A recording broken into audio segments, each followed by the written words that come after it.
Here are the ingredients that we will use for the chicken parm. The entire recipe, including the ingredients, will be included in the description below. We will start with a chicken breast, which I will split and clean up. 2 eggs, which are at room temperature. Italian seasoning, garlic powder, onion powder, which are mixed here, also with some salt and pepper, and panko breadcrumbs. Now, to throw this over the top, I really enjoy using some matzo meal mixed in with the panko. If you don't have this or can't find it, you can go ahead and eliminate it. The panko is just fine as is. To clean this chicken breast, we will go ahead and remove this excess fat and this little strip here. So we will go ahead and cut that off. Remove that. Remove this section here. And then we will go ahead and cut the chicken breast in half this way. And we will then pat it dry with a paper towel, which is very important to make sure the chicken is very dry before we actually start dredging it. So go ahead and put it on the paper towel and dry it off very well.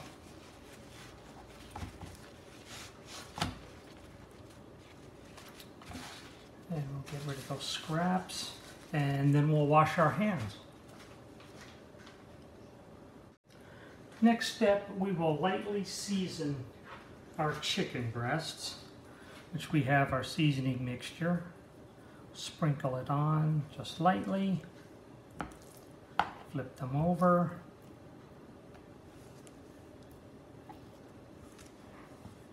Apply a little more seasoning.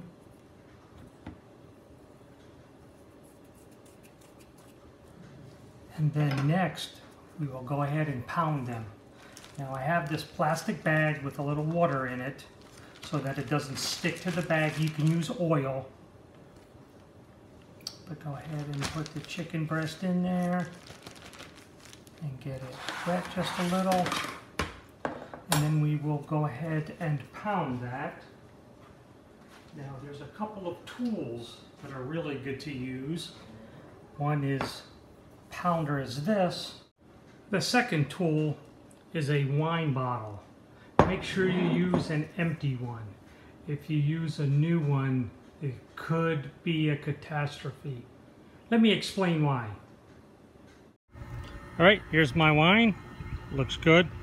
I don't think it's an expensive wine, but I don't have an opener. I did try to use the screw and a hammer trick. That didn't go.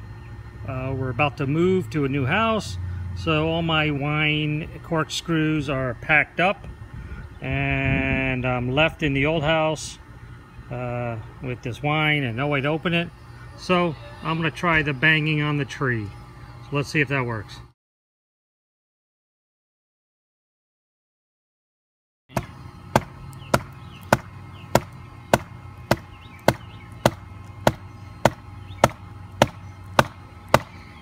It's coming out. It is coming out. I take it you don't have a wine bottle opener thingy, Bobby? It's at the new house. Oh, well, why did you pack it up and send it out? Can you get it out with your teeth now? No, a little bit more. Okay.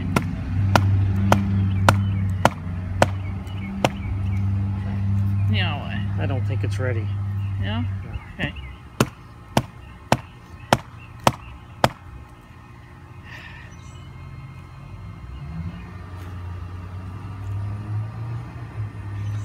Right.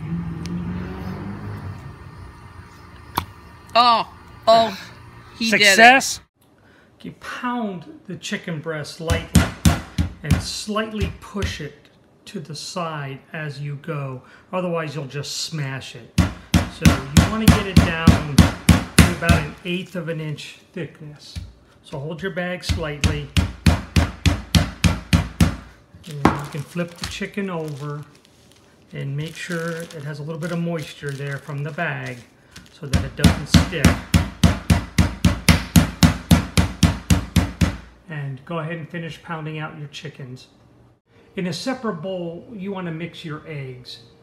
This bowl here was my daughter's, and when she went off to college and left it, I was really reminiscent and missed the times with her, so I kept it. And I only use this bowl for mixing eggs, no other use. So let me go ahead and get an egg. Now I always crack my eggs on a flat surface so that I do not inject egg shards. And let's go ahead and pop that in there.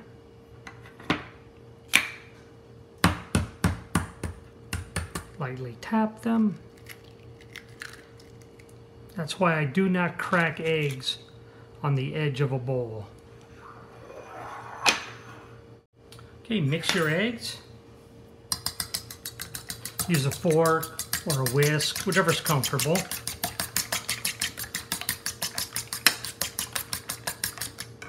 And then I add a teaspoon of water. That thins them out a little bit so they're not so thick of a coating when I use them in the dredging.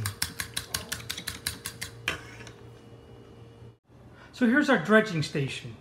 I did omit mentioning the cornstarch earlier when I listed the ingredients, but they are in the description below.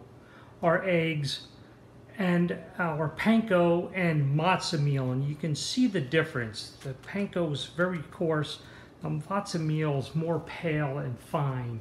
And I will go ahead and add some of our seasoning mixture, just a little bit into the eggs, and I will dump the rest here into our panko mixture, and then we will dip our chicken in this bag, shake it up, and then we'll put it in the egg, and then we'll go ahead and put it in our panko mixture. I'll go ahead and show that quickly, but I believe everybody understands the dredging station concept. The dredging station can also be done in bowls instead of these Ziploc bags, but I think the cleanup and the ease of working with these bags is far outweighs using other bowls, which is something else to clean up. So what we do is we take a chicken and we put it in our bag and we zip it up, make it tight, fold the top down, and just do the shaky shaky. You can do a little dance, you could sing, you know how to tap dance, and just go ahead and pat that down. And right before you pull it out, go ahead and try to shake off as much of the excess cornstarch as you can, and then go ahead and drop that in the egg mixture. If you notice, I have different forks so that I don't cross-contaminate. And then go ahead and put your chicken in your egg, get it nice and wet, and go ahead and put it in your breadcrumbs, but first go ahead and let it drip off again so the excess is not there. And then put that in your bag of panko. Again, zip that up and do the shaky shaky. Sometimes they'll ball up in the middle here, so if they do, kind of grab it by one end and then keep shaking so that you make sure you get it all as a flat surface. After thoroughly mixing in the panko mixture, I go ahead and get a paper plate or any item you want to place your chicken on. Again, you want to try and shake off the excess and go ahead and lay it out. And I like to let them sit for about 10 minutes, maybe 15 minutes at the most, so that the breading adheres well and starts forming a nice crust. And now I'll go ahead and do the same operation to the second chicken breast. Now that we have dredged our chicken, we are ready to cook it. We can take it to our pan. After the oil's heated up for just a couple of minutes, go ahead and drop in your chicken. Now don't crowd your pan if you're making more than 2.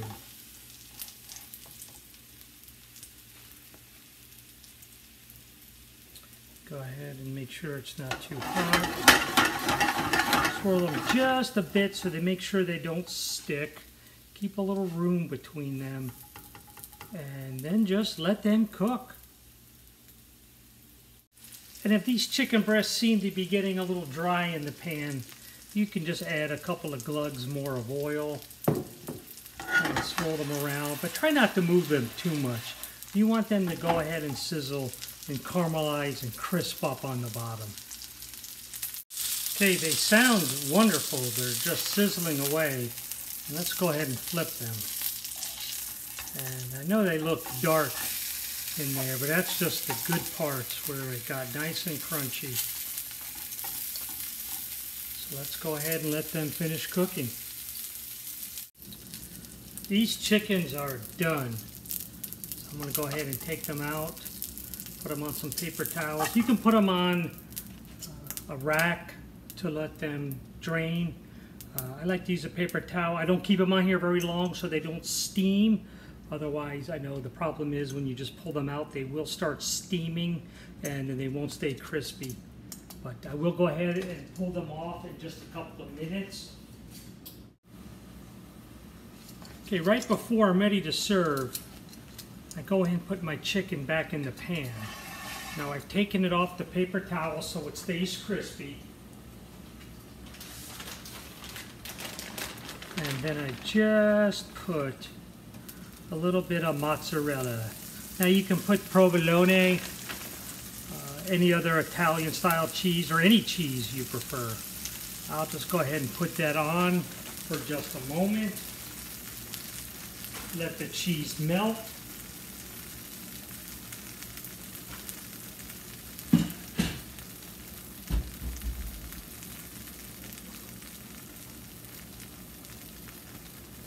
I'll even put a lid on just so it steams a little bit and the heat is retained. That'll just take another minute or so and that chicken is ready.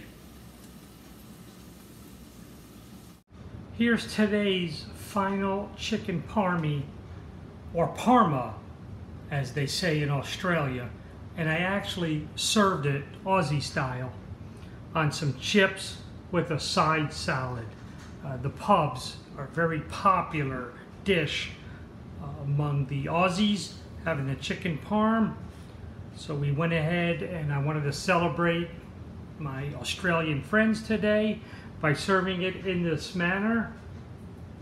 Keep watching. I will also show how I marry this with a zucchini, or what we call zoodles dish, with the chicken parm. Remember to smile and bento.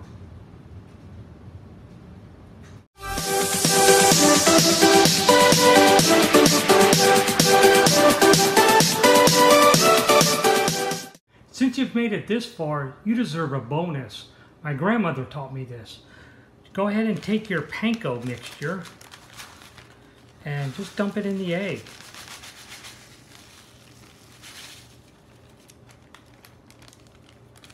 And since we used a bag, we'll just seal it up and we can just dispose of that. Go ahead and mix the egg and Panko mixture together.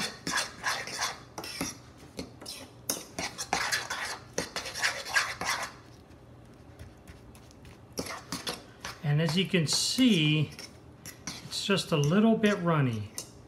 So we'll go ahead and add, we'll add in some more matzo meal. Okay, we have some more matzo meal. Now you could also just add extra Panko if you're not using the matzo meal. But this is a little finer and will absorb that excess liquid from the eggs a little better. Just go ahead and put that in and mix this up. After adding in that extra bit of matzo meal, you can see it might have gotten a little dry, but here's the fun part. And if you have some little ones, you can ask them to help. Now remember, this is raw egg in here, so make sure they wash their hands and don't touch their face.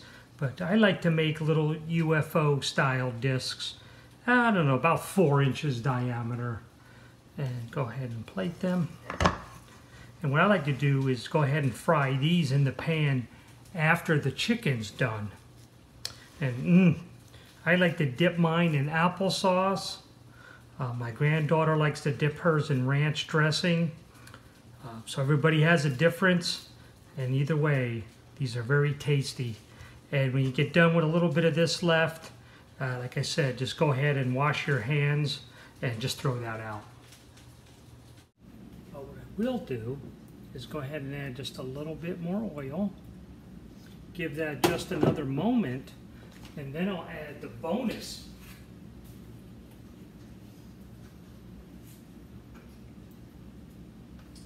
And what I love to do is take these bonus cakes.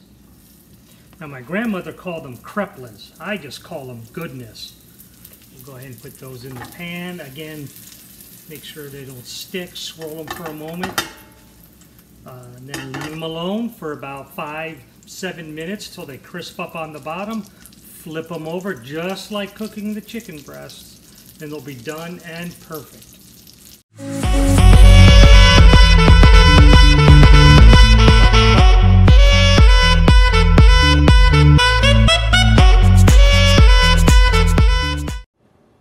Here are the ingredients and the entire recipe. Come on. In a separate bowl, you want to mix your eggs. Now this bowl here, I use exclusive, what? I can't even talk today. The next step is in a separate bowl. Now this bowl here was my daughter's, and as she grew up, I learned to really miss her when she went off to college. So I kept her special bowl that she had her cereal in. And look at that, I'm just throwing it around. And here is our dredging station. I did forget to add the cornstarch in the ingredients when I showed them, but they are in the description below. Our eggs, and then our panko, and you can see the difference in the, I don't even know what I got. Now I like to add my chicken. Now don't what?